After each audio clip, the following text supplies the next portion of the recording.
A very good morning, class. Again, we'll start our class with this pledge. So let us take a pledge with me. I, Kulavinda Kaur, commit to be vigilant and bear in mind at all times the risk to myself and my colleagues from COVID-19. I promise to take all necessary precautions that prevent the spread of this deadly virus. I promise to follow and encourage others to follow the key COVID appropriate behaviors, to always wear a mask, face cover, especially when in public places, to maintain a minimum distance of 6 feet from others, to wash my hands frequently and thoroughly with soap and water. Together we will win this fight against COVID-19. So class, today we will start chapter 2 from civics part. The name of the chapter is Salient Features of the Constitution.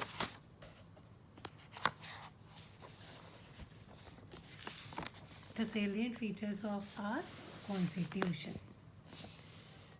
So, a constitution is not merely a statement of values and philosophy, but lays down the objectives of the state which it has to achieve. तो constitution सिर्फ एक return में statement ही नहीं है values की, but ये state के द्वारा अपने जो है ऑब्जेक्टिव्स उसको अचीव करने का एक तरीका भी है. It also provides for the constitutional framework that is various structures and organs of the government at different levels. In addition it describes the rights and duties of the citizens.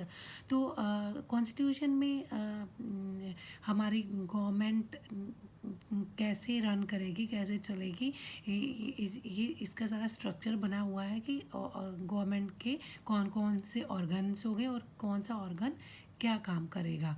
और इसके साथ ही constitution में rights and duties, citizens के क्या rights है और क्या duties है ये भी बताया गया है.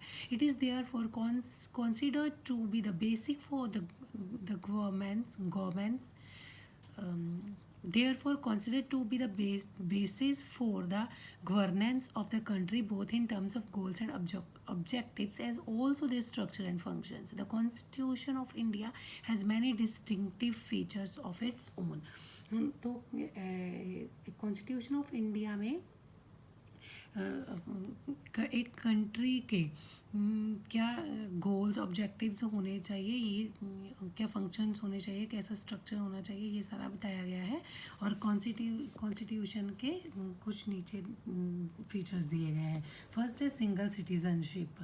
तो दो the Indian constitution is federal and envisages a dual polity, center and state. It provides for only a single citizenship, that is the Indian citizenship. In countries like USA, on the other hand, each person is not only a citizen of USA but also citizen of the particular state to which he belongs. तो क्या है, हमारी as per Indian constitution federal है. हमारा federal means है कि एक central level की गवर्नमेंट होती है और एक स्टेट लेवल की गवर्नमेंट होती है.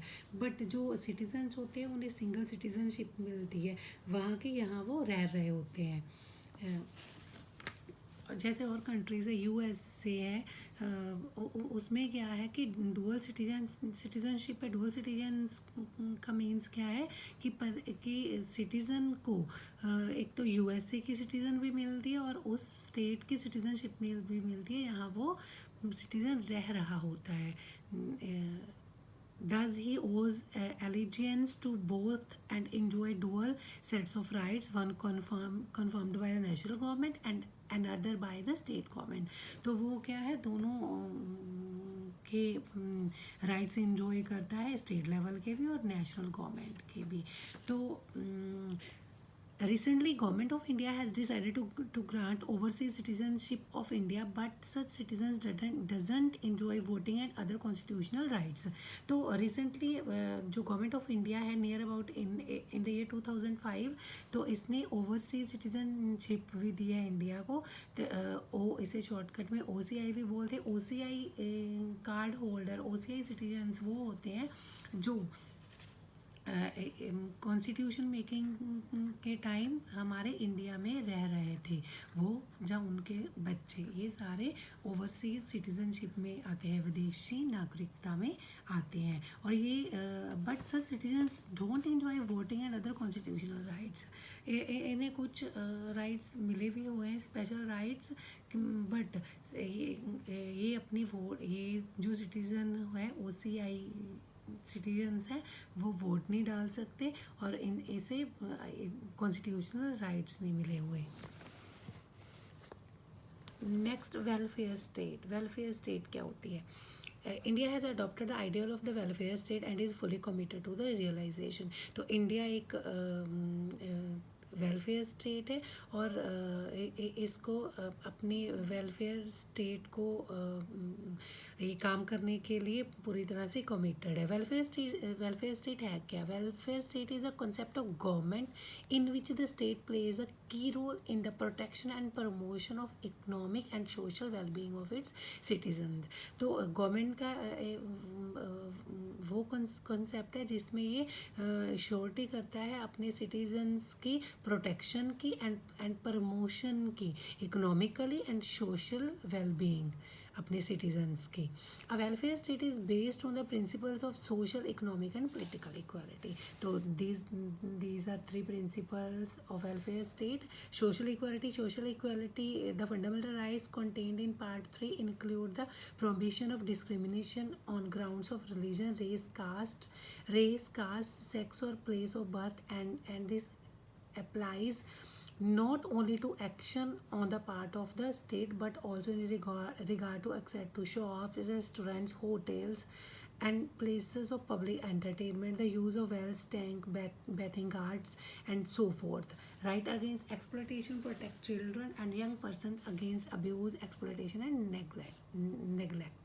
तो सोशल इक्वालिटी क्या है? ये फंडामेंटल राइट्स में पार्ट 3 में दी हुई है। इसके साथ क्या है कि कोई भी डिस्क्रिमिनेशन की पाबंदी है किसी के साथ भी, रिलीजन के बेस पर, ठीक है, धर्म के बेस पर, बॉय सेक्स के बेस पर कोई भी डिस्क्रिमिनेशन नहीं होगा। इकोनॉमिक इक्वालिटी में क्या है कि स्टेट ये वेरीफाई करती है कि हर एक एडल्ट को करने के लिए काम मिले, और मैन और वीमेन को इक्वल काम के लिए इक्वल पे मिले, और जो लोग हैं उनके लिविंग स्टैंडर्ड्स जो है, रहने के जो स्टैंडर्ड्स है वो इम्प्रूव हो, ensuring decent standards of life and full enjoyment of leisure and social and cultural opportunities.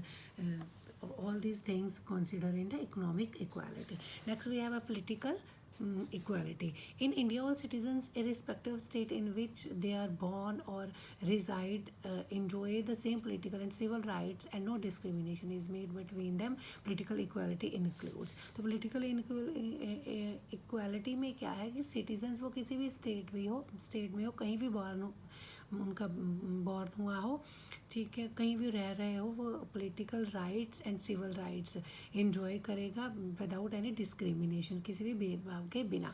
तो कौन कौन सी पॉलिटिकल इक्वालिटी में क्या क्या इंक्लूड है? 1 person 1 vote. तो in politics we recognize the principle of 1 man 1 vote and 1 vote 1 value, कि एक व्यक्ति एक वोट डाल सकता है और हर एक व्यक्ति की वोट की वैल्यू है। यूनिवर्सल एडल्ट फ्रेंचाइजी, ये क्या है? The right of the people to vote and elect their representative is called franchises.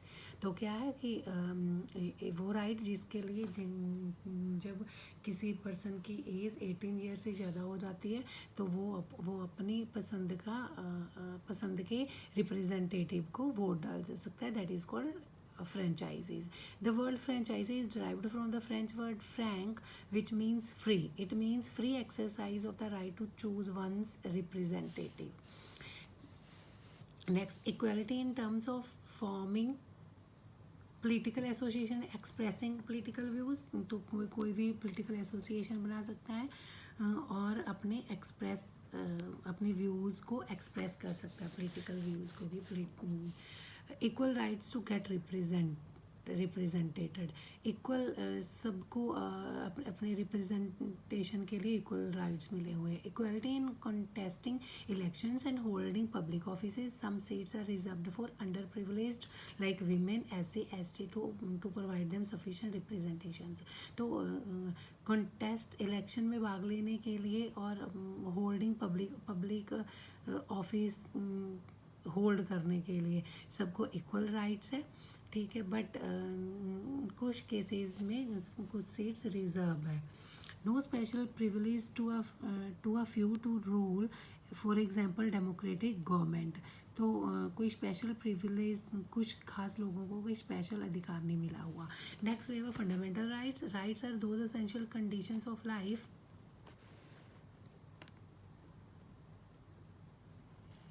without conditions of life without which no one can lead a full happy and purpose life.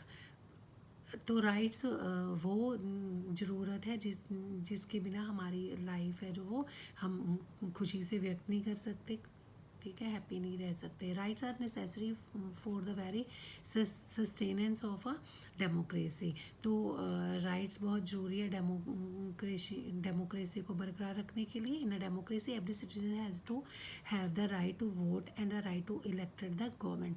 तो हर एक person को vote डालने का अधिकार है और अपनी पसंद का रिप्रेजेंटेटिव चुनने का अधिकार है. Rights also perform a very special role in a democracy. तो डेमोक्रेसी में भी बहुत अच्छा रोल अदा करते हैं. Rights protect minorities from the operation of majority. तो राइट्स माइनॉरिटीज़ की भी प्रोटेक्शन करता है.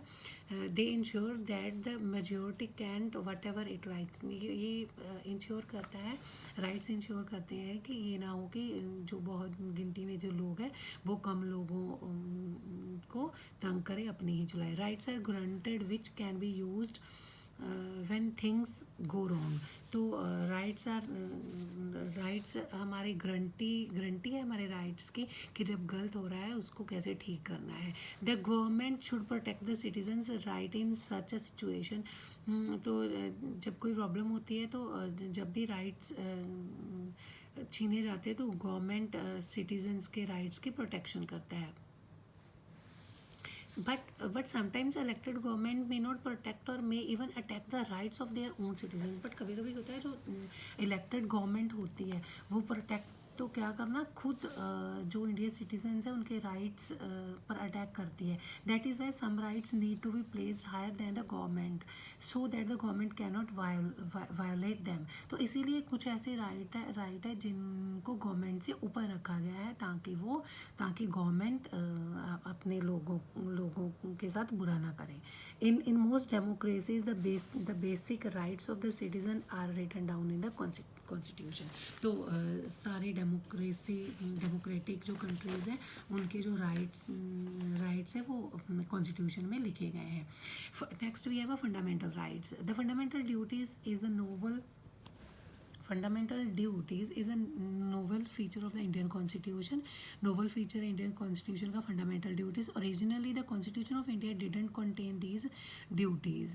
The 42nd Constitution Amendment Act 1976 has incorporated 10 fundamental duties in Article 51A of the Constitution of India.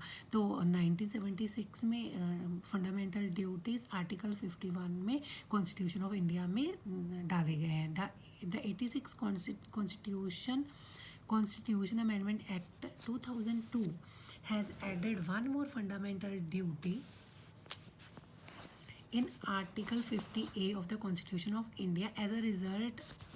As a result, there are now 11 fundamental duties of the citizen of India. तो पहले क्या था 10 fundamental duties थी India के citizens के लिए और अभी एक 2002 में अमेंडमेंट हुई है उसके साथ क्या है एक फंडामेंटल ड्यूटी और ऐड होने के बाद 11 फंडामेंटल ड्यूटीज़ दी गई है इंडियन सिटीजन्स को. Next we have directive principles of a state policy. तो directive principles of a state policy are the form of instruction guidance to union और द स्टेट गवर्नमेंट्स. तो directive principles of the state policy में क्या है instructions और guidelines दी गई हैं central government को भी और स्टेट गवर्नमेंट भी. Though these principles are non justiciable, they are fundamental in the governance of the country. The idea of directive principles of the state policy has been taken from the Irish Republic.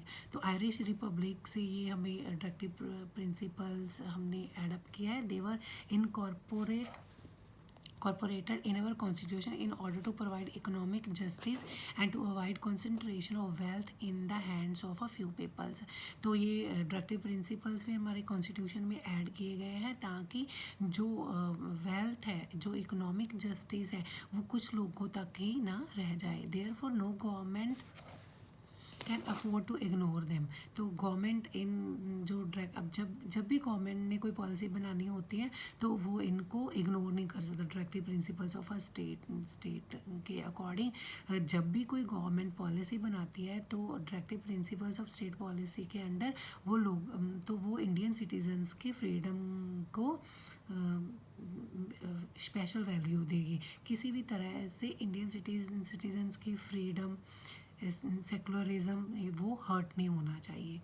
They are in fact the directive to the future governments to incorporate them in the decisions and policies to be formulated by them. तो ये क्या करता है, directive principles क्या है, state को या union government को गाइड करती है कि उसने अपनी पॉलिसीज़ बनाने का डिसीज़न इंडियन सिटीजन्स के राइट्स को, ड्यूटीज़ को ध्यान में रख कर ही लेने हैं. So this chapter is only up to this much. With this, good bye to all of you.